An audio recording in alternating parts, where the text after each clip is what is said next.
Hello, everyone. Luciano Oliveira, Oliveira Lawyers. We are starting one more live stream. Today is Wednesday, July the 23rd. Now it's 12:32 Rio de Janeiro time. And we are happy to see that some of our friends are joining us as we speak. We have actually a message from Matt. Hello, I'm Anthony. If I marry a Venezuelan, with Brazil residency, could I obtain residency as a U.S. citizen? Right. So a Venezuelan who has residence, right? Like if you're gonna acquire a residency as well. So it is difficult to, confirm with certainty, Anthony. Typically, we need to review different factors, right? But here, the idea for the live stream is to actually discuss some of the subjects of interest to our audience, right? We cannot provide like a consultation as specific as to answer a question like this, but I can give you information that may be helpful anyhow.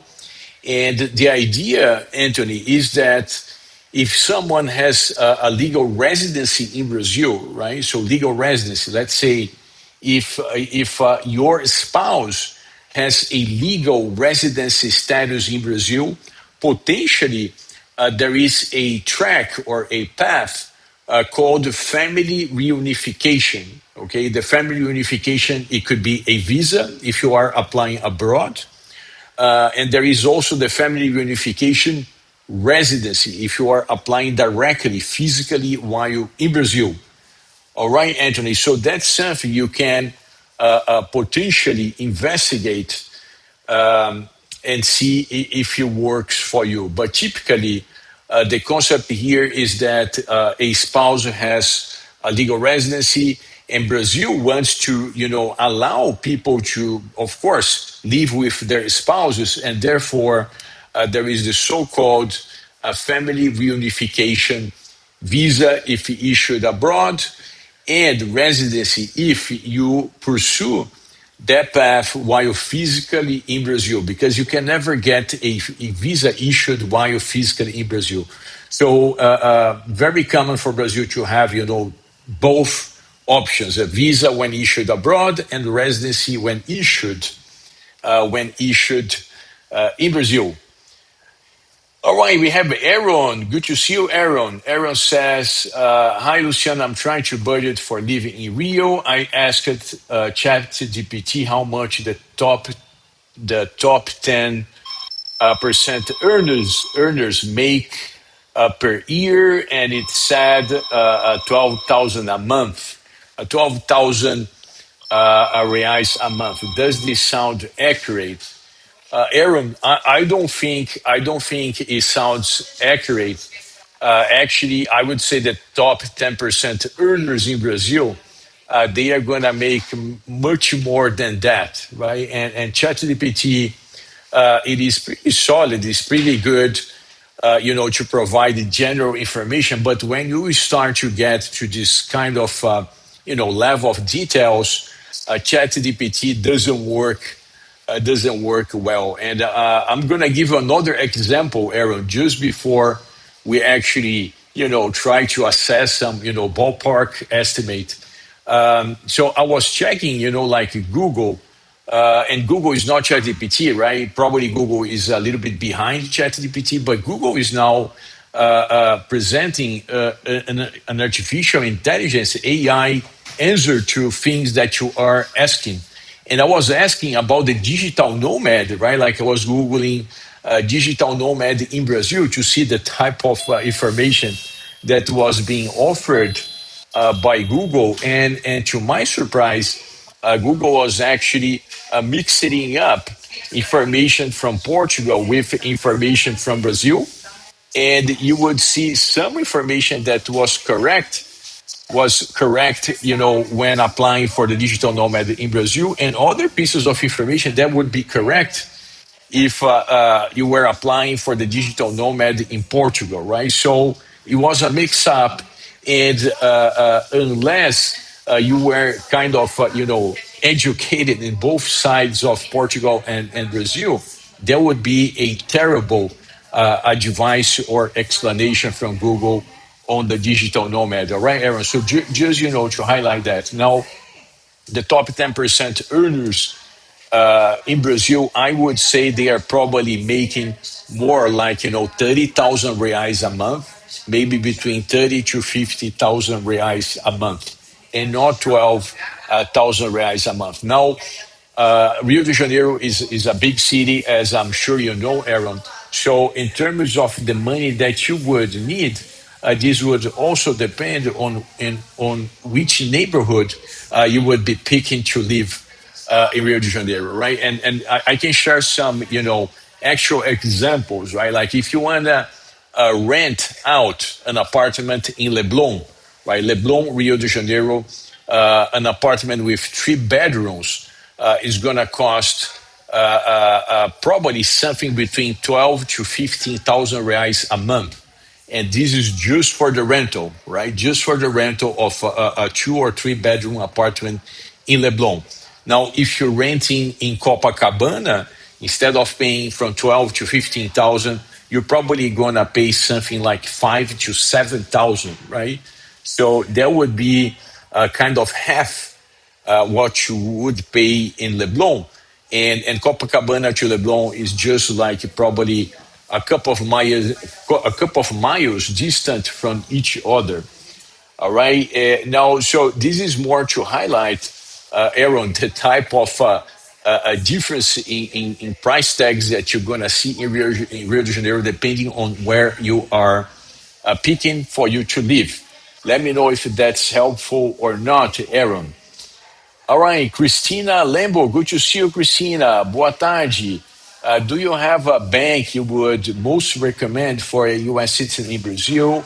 I'm also interested in buying a house here in the future in case that impacts your response. So, Christina, before we get to the bank itself, right, and it would be difficult for us to give you like a specific bank, you need to kind of pinpoint your legal status. Okay, so for Brazil, if you are a legal resident in Brazil, you need to pick a certain type of bank account, and if you are not a legal resident, you're going to pick a different one, right? So let's say if you're just coming to Brazil for vacation, you don't have like a legal residence, you're just spending a few months a year. Even if you have a property, even if you buy an apartment, and just because we're talking about Rio de Janeiro, let's say you buy an apartment in Rio de Janeiro, you come twice a year, you are still a non-resident from a legal perspective. And in this case, you cannot have a regular bank account. You should have a special type of bank account known as a non-resident bank account. Okay, and I can show you. If you research, if you take a look at our website, you can learn more about that. Let me share with you. All right. So if you go to our website and if you search for non-resident, right? Just non-resident, you should trigger this page, non-resident bank account. So that's something we actually assist with, right? We actually help you open, again, a non-resident bank account. And this distinction is pretty important because if you open a regular bank account, which, by the way, you should not be able to do that with just, like a passport. If you open a resident bank account, the resident bank account is going to assume that you are a tax resident in Brazil, declaring your global income to Brazil as well. So it's highly undesirable for you to have a regular bank account. On the other side, if you have a non-resident bank account, you're kind of saying to the Brazilian government, listen, I don't have, a legal residency. I'm just a visitor over here. And that's one of the several factors that the Brazilian Revenue Service is going to take into consideration when deciding whether or not you are a tax resident. Okay. Now, in terms of the banks, there are several banks in Brazil offering the non-resident bank account. You could check on this page from the Brazilian Central Bank. They are going to show the banks that specialize in currency exchange transactions. Okay, you could, if you're opening this page on Chrome, you could right click and get a machine translation, right? And for instance, you see here bancos de câmbio, right? Bancos de câmbio in Portuguese, it means like currency exchange bank. Currency exchange bank. And Brasa Bank is one of the many banks in Brazil who would offer a non-resident bank account. Another major one in addition to Brasa is Banco Rendimento, right? Banco Rendimento is well known in the community. They also offer a non-resident bank account. Okay, typically when we are working with our clients, we're gonna actually, understand what they're looking for, and then potentially help them file for the non-resident bank account. Some of these banks, they are not gonna open a bank account for you unless you have some level of connection to the bank, right? You can't just send an email and say, well, can you open a bank account for me? So this is something that we facilitate, particularly when clients are buying property in Brazil. That's just part of our service, right? Like we help them get the account because naturally they are going to need to pay for HOA fees. They are going to need to pay property taxes. They are going to need to pay someone, to upkeep the property, right? So naturally, if you have a property in Brazil, you're going to need some type of bank account to move monies. Also common, some people are going to do short-term rentals, and you could use this bank account to receive payments that you're going to be getting from the short-term rental. All right, let's see what else we have over here.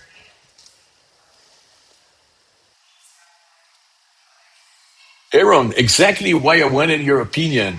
Thank you. Absolutely, Aaron. That's what we are here for. Dr. Mostafa. Dr. Mostafa, welcome. Hello. I hope you're doing well. I like to know the best way to move to Brazil. If the best way to move to Brazil is through marriage, as I heard that getting work visa in Brazil is so hard.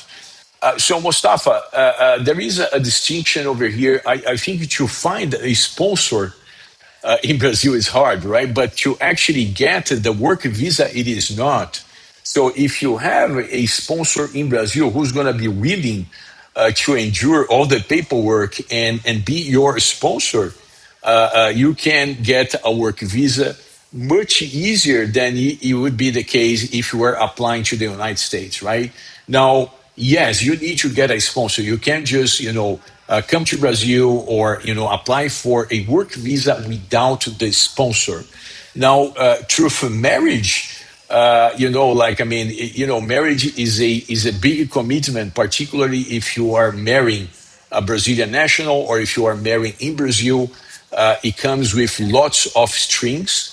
And actually, not just a marriage, but even like a common law marriage, meaning that if you are living with someone, you are also under, this kind of risk of having this person, filing for a spousal support, and distribution of your assets. It does not matter where you are, right? Or even if you have assets elsewhere, those assets are going to be reachable by your spouse. So I don't like the idea of, pursuing marriage for immigration purposes. But let me tell you that the work visa is not so difficult. Again, as long as you have an interested, a willing sponsor in Brazil. Alexandre Simões, good afternoon, Alexandre. I was born in Porto Alegre but moved to the US. I opened a bank account with Caixa and sent an international bank wire. Now the bank is asking me to classify it before releasing.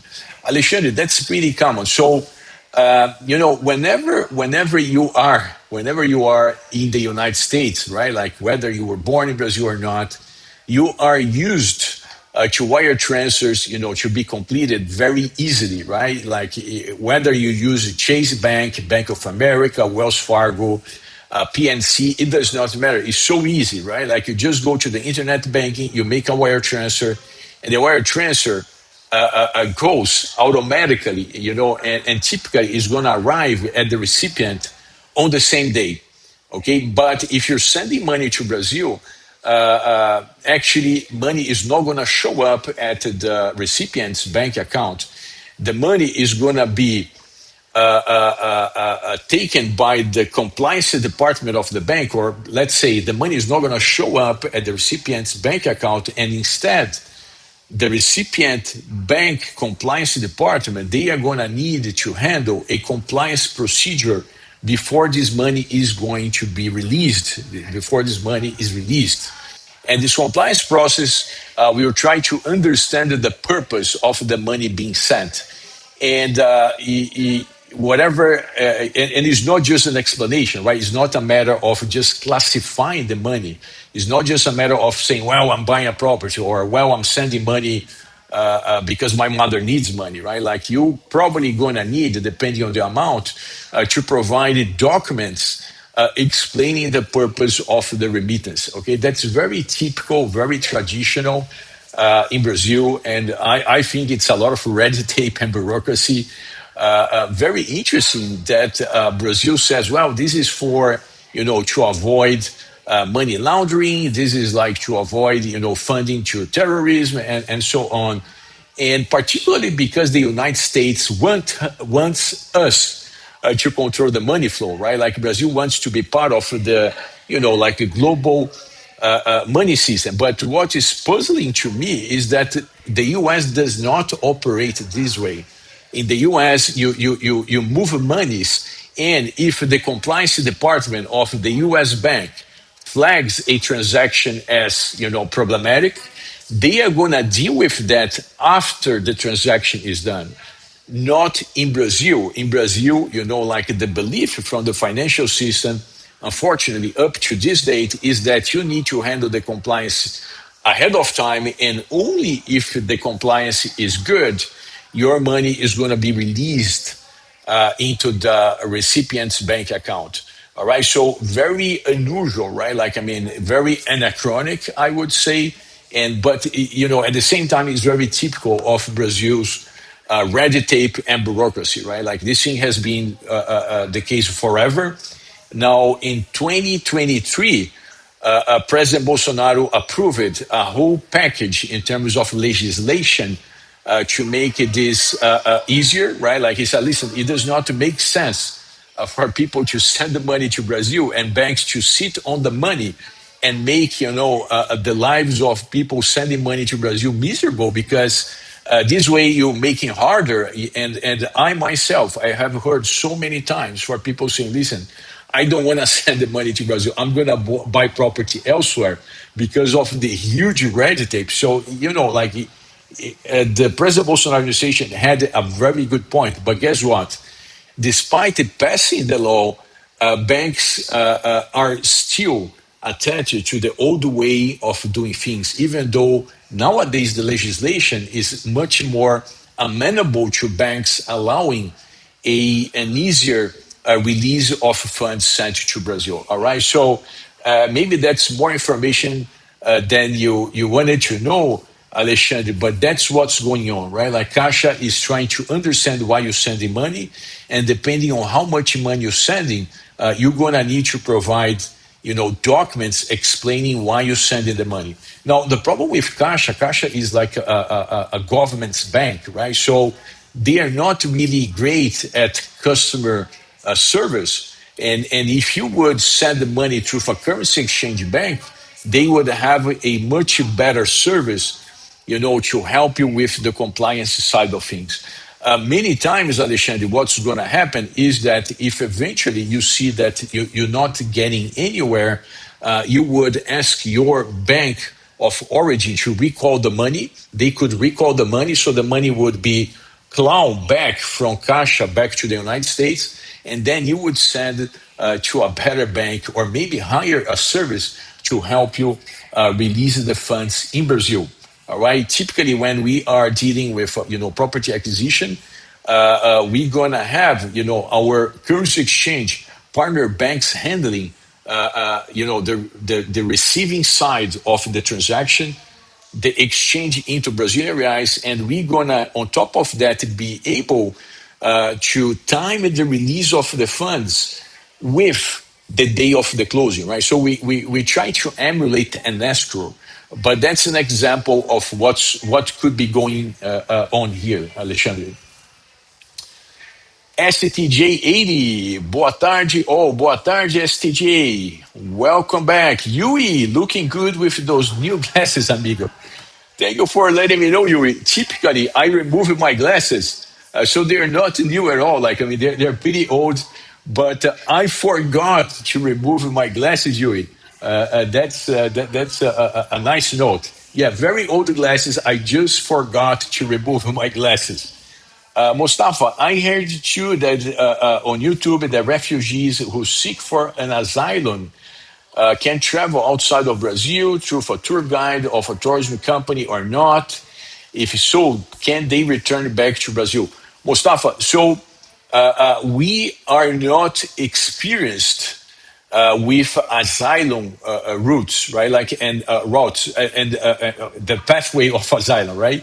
And most of the law firms that work in our space, they actually do not specialize in asylum because typically asylum is going to be pursued by immigrants directly with the Brazilian federal police, and therefore, unfortunately, I am unable to comment on the asylum pathway, Mustafa.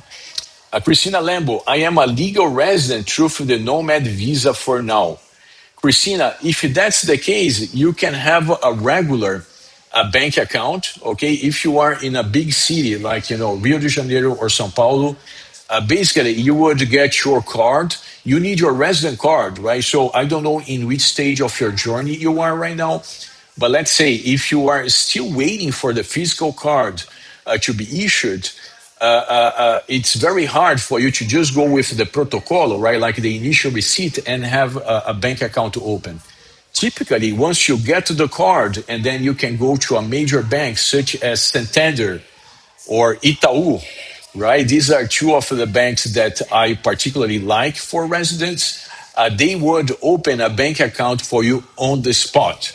Now, a nuance is that sometimes you go to a branch and then you're dealing with someone who cannot communicate in English, or they are new to opening bank accounts for foreign citizens, and it could be the case that they're going to say that either the system is down or that that particular branch does not open a bank account for foreign citizens, right? So many times, instead of just saying, listen, I don't know how to help, or I'm not capable of helping you, and go ask someone else to help, they would rather just give you an excuse and not open the bank account. So that's a heads up, because if you are not successful at the first branch, my recommendation is get a list of the branches, close by in your neighborhood for, some of these banks that we're talking about, and you try until someone opens the bank account for you. I know it sounds like, weird, but it's just a reality, right? Like many Brazilians,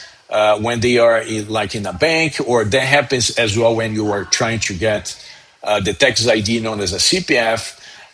Many times, instead of just saying that they know how to do it, they are going to provide with an excuse. So, if you know that, then you can, just try a few branches in a major city again, and you should be able to open a bank account, a regular bank account for you.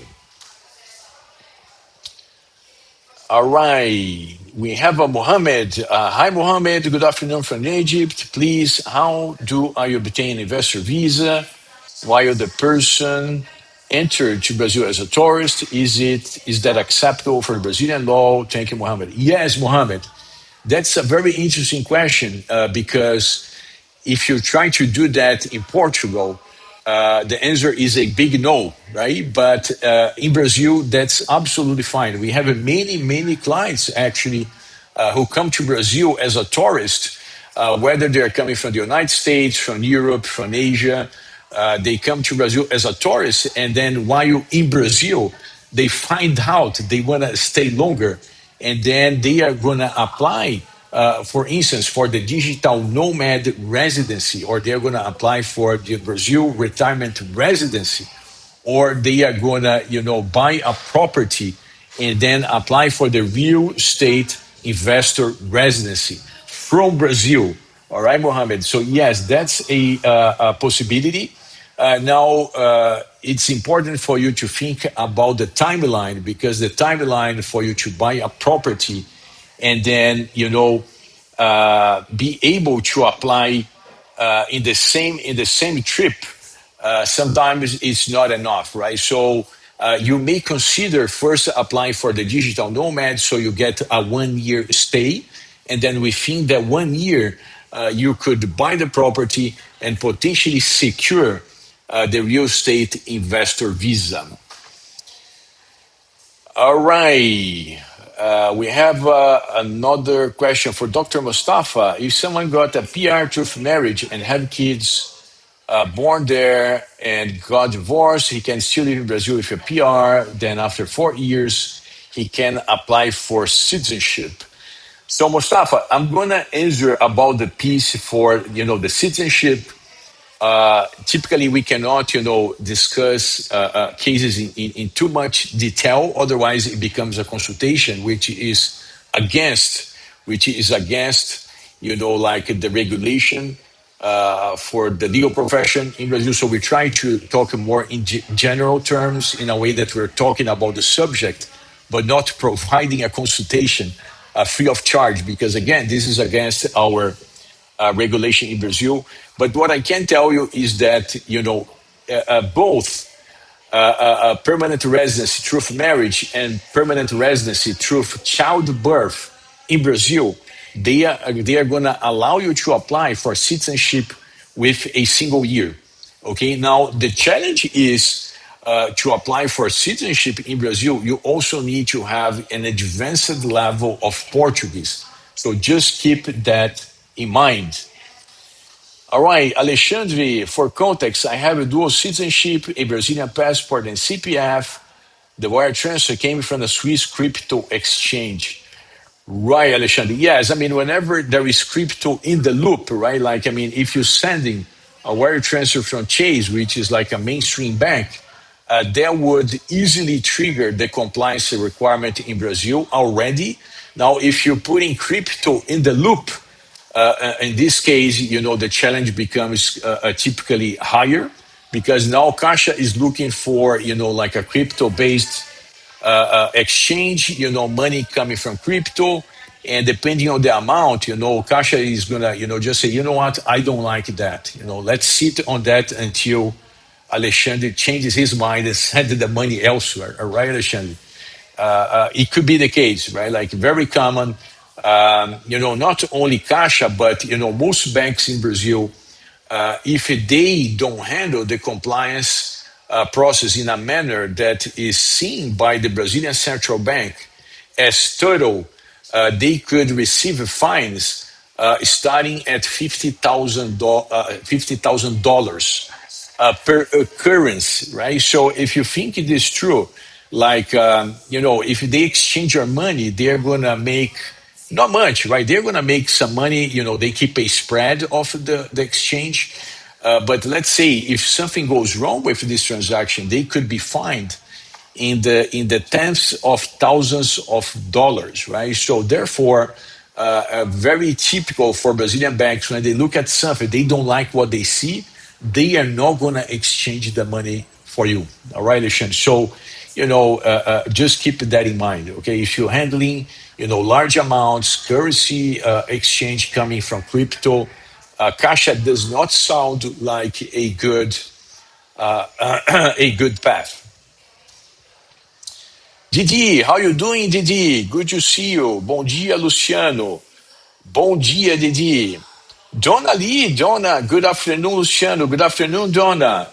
How is the weather over there? I hope you are comfortable in your home, Donna. Let us know what's going on.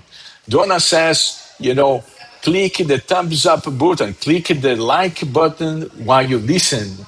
Thank you so much. Yes, if you are enjoying our live stream, click on the like button, subscribe and follow us for more videos just like this one. Thank you, Donna. Thank you for the reminder. Christina, thanks for the help. I have my resident card and I'm leaning towards opening in Itaú since there is a branch where I am living in Saquarema. I also speak fluent Portuguese, so hopefully no issues. Yeah, Saquarema is a pretty a decent city, right? It's not like a small town. Kind of in the way to Cabo Frio, right? Like Cabo Frio, Saquarema, região dos lagos, like we say in Portuguese, the lake area of Rio de Janeiro. So many beautiful cities, right?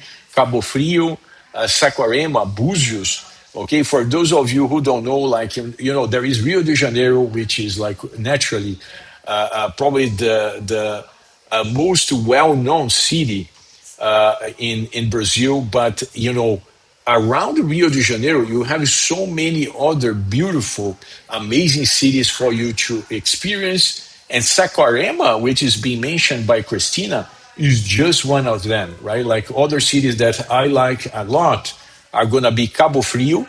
All right, in Cabo Frio, there is a tiny town. It's part of Cabo Frio, but it's a separate town.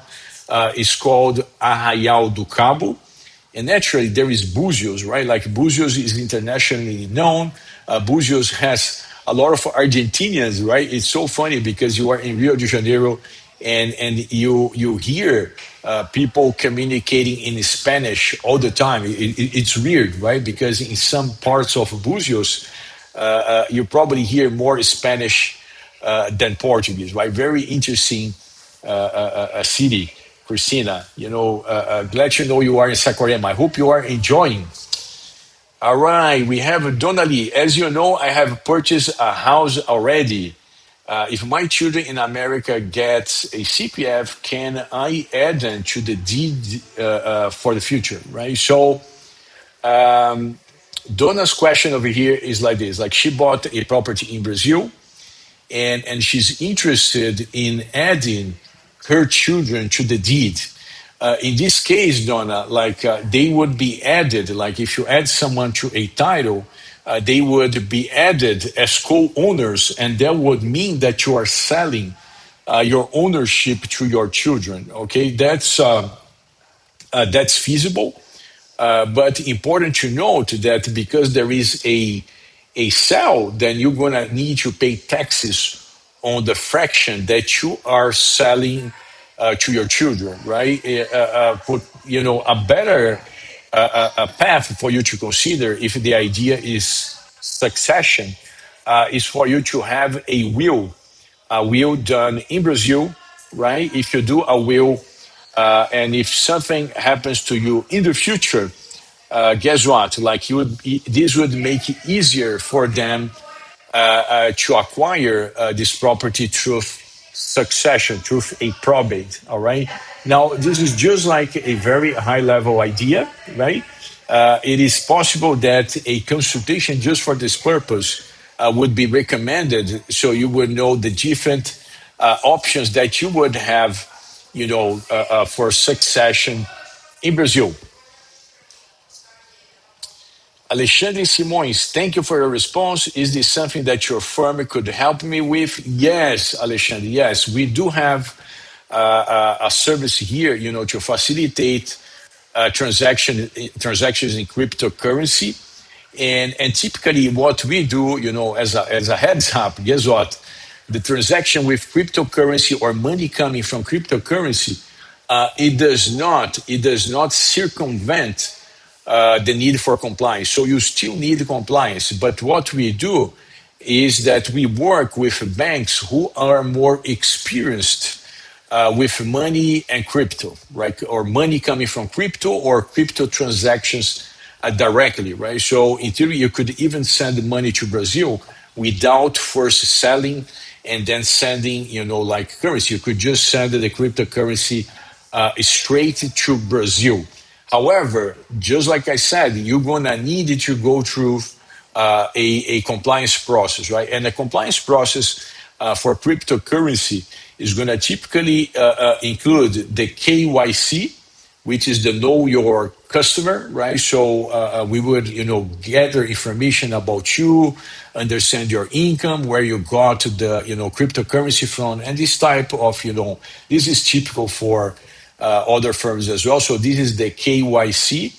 And the second piece would be the KYT, know your transaction, right? The KYT is typically an analysis on the on chain, meaning, like our partner exchange would review, like a small sample of your cryptocurrency. So let's say if you're going to send Bitcoins to buy a property, you would send a tiny fraction, right? Like something that would be the equivalent to 10 US dollars.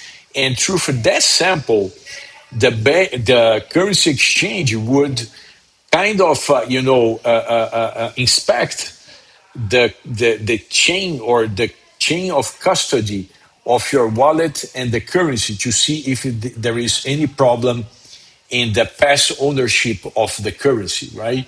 Blockchain allows that, for other members of our audience, like whenever you have a cryptocurrency, typically you can see the whole chain of ownership for the cryptocurrency from the past. And of course, if they see something that is like undesirable, I don't know, like money coming from Iran or, money coming from, the dark web, that's when they typically say, you know what, like we cannot work with this cryptocurrency, right? So this is the KYT, and the KYC is more focused on your person, like try to understand where did you get the crypto from, and if your income is compatible, right? Your declared income is compatible with what you're sending, right? Like Brazilian banks, they like the tax returns a lot. So particularly when we have clients buying a property in Brazil, like they may be asked for a tax return. And let's say if they are sending, $200,000 to Brazil to buy, let's say, a condo in Copacabana, right? $200,000, which is typical for a condo in Copacabana. They should have some income that is compatible with sending $200,000, meaning that they are making, let's say, at least 100,000 US dollars per year. Right now, if you're sending $200,000 a year, but your tax return shows 20 or 30,000 a year as income, that doesn't look good, right? And banks would typically refrain from working with you for that particular transaction. All right, Alexandre. Donna, right? Donna is being very meaningful with those emojis, right? Like, a cube of ice, right?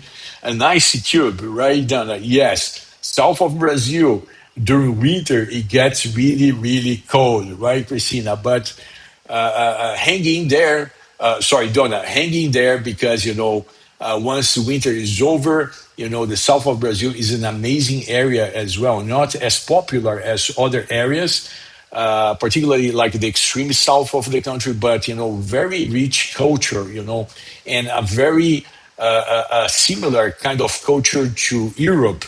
And so very interesting, right? Like, I mean, there are so many descendants of, Germans, Italians, and other European people. So when you are in the south of Brazil, it does have a different type of feeling than when you are in São Paulo or Rio de Janeiro or the Northeast or other areas of the country, Donna. Very interesting choice. All right, Donna says, so I need a Brazil wheel, so the transfer is easy. We'll also need to update U.S. will and trust in Texas.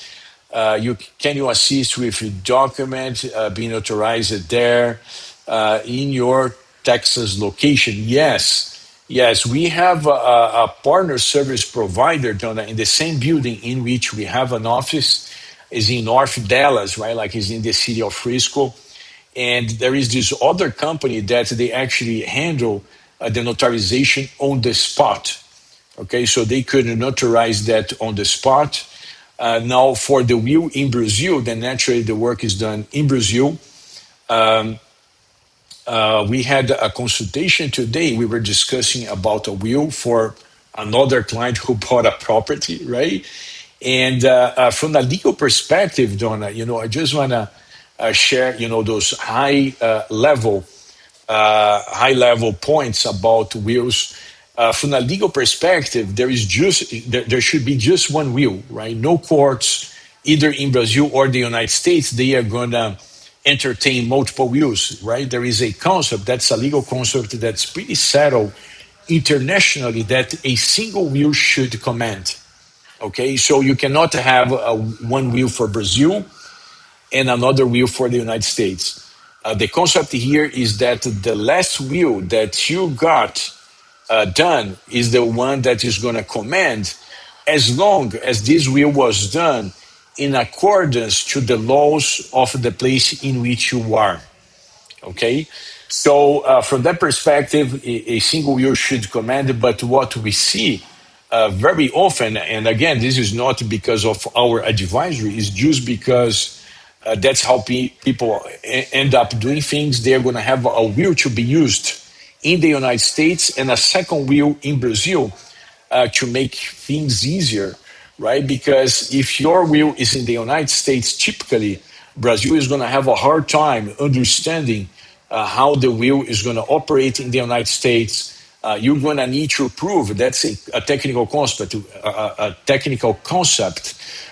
Your attorney will need to prove to the Brazilian court how like the succession laws work in the United States, right? And that could easily take years. Everything that you do with a Brazilian court is going to potentially take months, all right? So every single exchange is going to add maybe 3 months to your timeline. So in this process of educating the Brazilian court in terms of how the US will works, this could easily take years. Again, just for the court to wrap their arms around the US will. And because of that, very typically people will end up, even though, wrongfully from a legal perspective, but from a practical perspective, they end up getting a will for Brazil and a will for the United States. And as long as Brazil doesn't get notice of the US will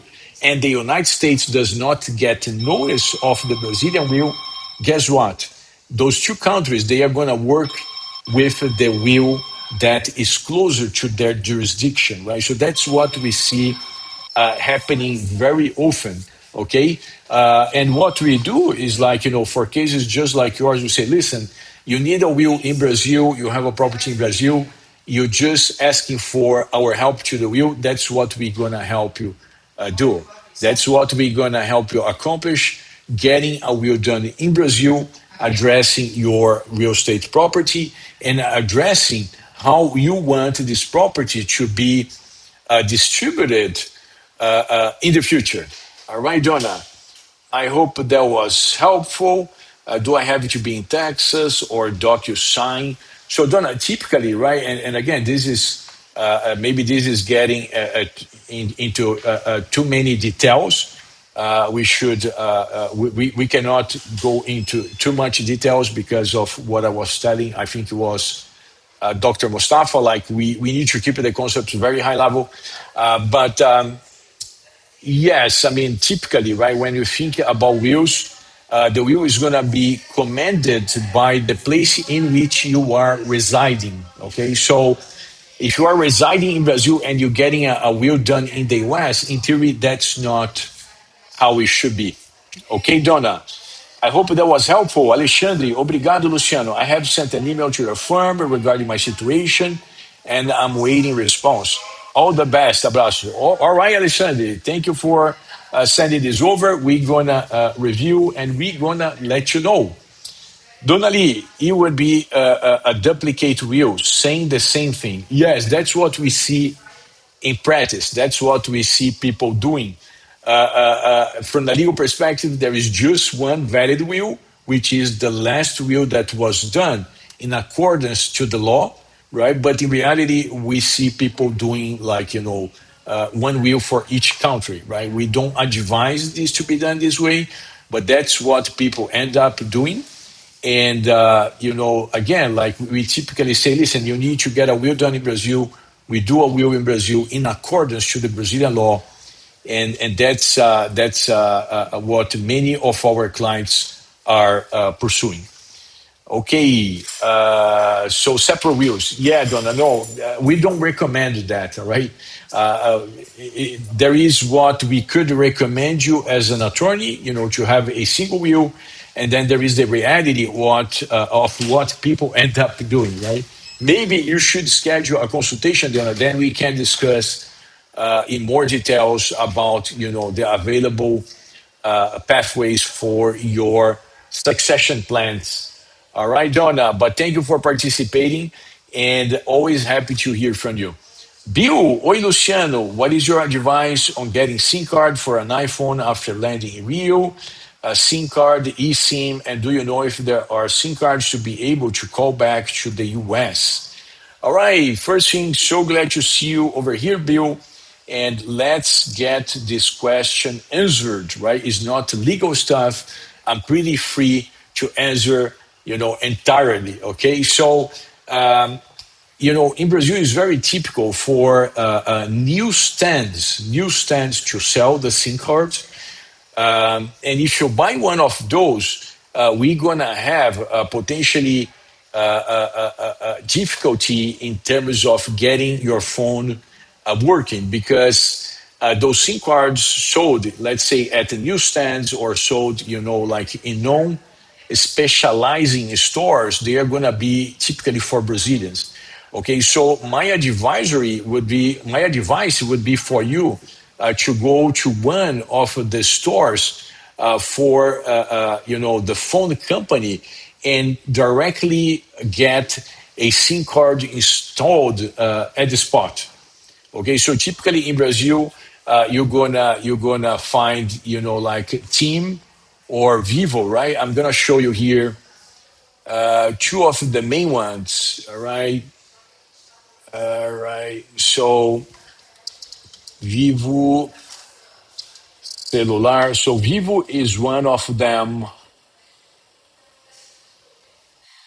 All right, just let me show you Vivo. Right. So Vivo, this one is like probably the largest cell company in Brazil. The second one is probably TIM. So this is going to be the second largest one in Brazil. All right, TIM. Right. So for both Vivo and TIM, if you go to a mall, right? Let's say you are in Rio de Janeiro, you go to Barra Mall. Barra is the largest mall in Rio de Janeiro. You go to Barra Mall. At the mall, you're gonna find stores for every single cell phone provider. Okay, and then at that store, because it's like the official store of the cell phone company, they are gonna have access to a special type of SIM card for foreign citizens, right? So for the SIM card, they are gonna be able to activate without the need for a Brazilian tax ID. Now, if you buy a SIM card at a different spot, most probably you're not going to be able to activate the phone because you don't have the tax ID number. And even if you have the tax ID number, sometimes you're not going to be able to activate because of how the address was entered when you were applying for the CPF. For instance, if you applied abroad, or even if you applied in Brazil, but the address is showing as an address abroad, typically the cell phone is not going to work. Now, again, if you are at the mall and you go to this store, to the official store for either Team or Vivo, they are going to have a special version of SIM card that is going to work for you as a foreign citizen in Brazil.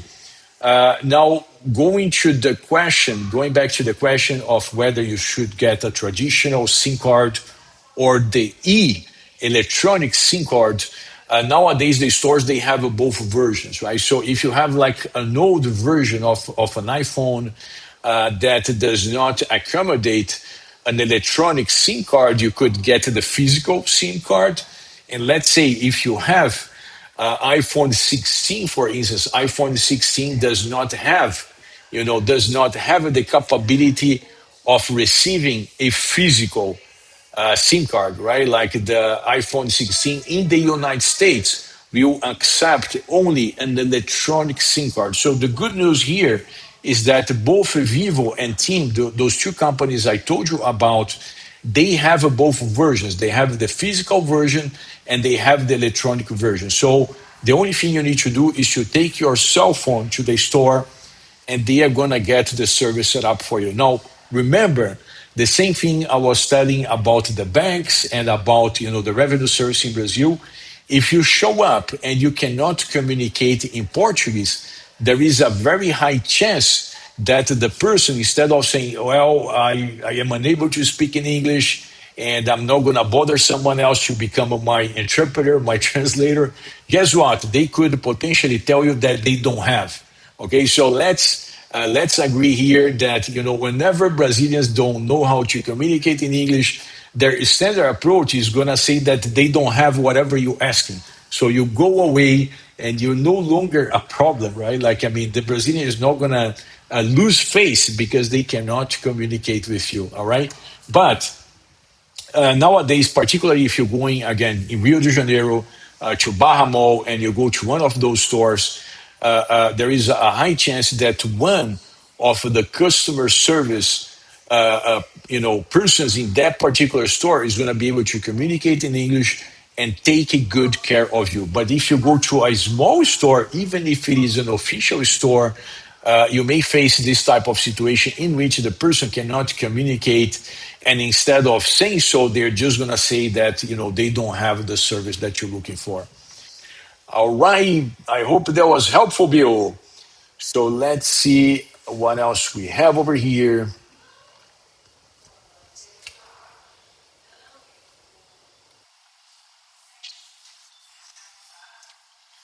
All right, we have Yuri. The office seems busy today. Thank you for notice, Yuri. Yes, we have people moving around here in the background. Donna, I will be in touch. Always glad to hear from you, Donna. Aaron Lopez, we with the new visa requirements for U.S. citizens, has it been harder to apply for the digital nomad visa while you are in Brazil? I'm guessing you would still have to pay for a return flight. Aaron, so the new visa requirement for those of you who don't know, like after April 10th of 2025, U.S. citizens must have a visa to enter Brazil, right? So if you entered Brazil on April 9th of 2025, there was no need for a visa, but now there is a need for a visa. Okay, and the good thing is that it is an e-visa, and basically you're just paying an $80 fee to get the visa. $80.90. All right, $80 goes. $80 go to the Brazilian government. 90 cents go to VFS, which is the outsourced company handling the e-visa application. Okay.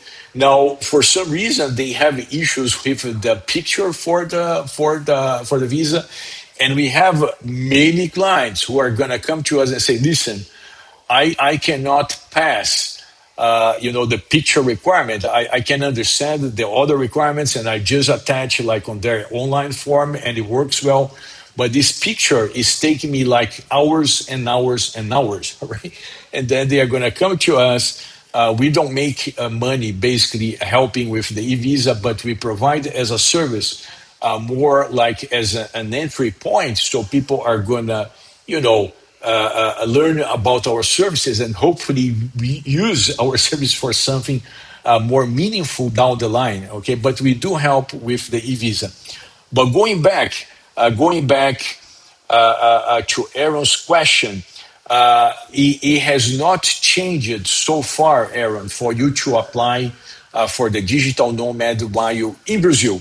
Meaning that, many of our clients, it does not matter the type of visa that they are pursuing. Many of our clients are getting the e-visa to enter the country, and then after they are in Brazil, that's when they are going to apply for some type of residency, right? Like, let's remember about this technical distinction. If you are applying in Brazil, technically, we don't call it a visa, even though it works just like a visa.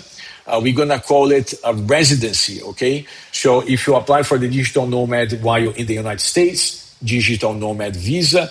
If you apply while you're in Brazil, it's going to be digital nomad residency. And if you apply in the US, you actually get a visa stamped on your passport. If you're getting a digital nomad residency in Brazil, there is no visa stamped on your passport. Instead, you're gonna get the resident card, which we like to joke, it's the Brazilian green card. All right, okay. But so far, it's working fine. Aaron, I'm not sure if you're following up, but there is an ongoing commercial dispute between Brazil and the United States, just like it's happening between the United States and Canada, United States and Europe, United States and Japan. There was news today that the United States has reached an agreement with Japan. Japan is going to invest, I think, like $500 billion in the United States. And they're going to do something in Alaska, right? So right now we are at this point in which the United States is expecting, concessions from Brazil, and Brazil is threatening with some, hardening of the visas and residencies for U.S. citizens. But I don't think this is going to materialize because naturally, right? Like the United States has so much more leverage than Brazil, and at the end of the day, if Brazil makes it tougher for U.S. citizens to come to Brazil, guess what? Brazil is going to be the one, losing, right?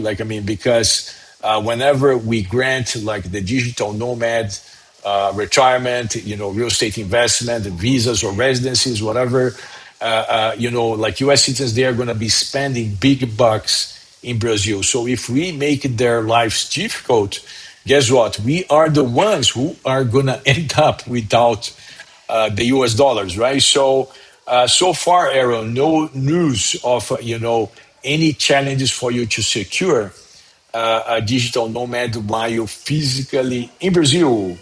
Marisa Navas, boa tarde, doutor Luciano. Amamos sua live. So good to see you, Marisa.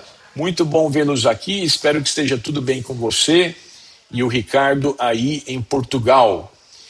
All right, Chico Dyke. I thought Rio Sul was the largest. Yeah, Rio Sul is pretty good. I like Rio Sul. Chico, Rio Sul is in Botafogo, right? Like you're coming from Copacabana, you take the tunnel, you show up in Botafogo, then there is the big, mall at the hills, right? It's so interesting because you could enter the mall like from the, let's say, from the ground floor, and then you kind of trespass the mall towards the peak of the hill. It's so interesting, Hilsu. I love Hilsu.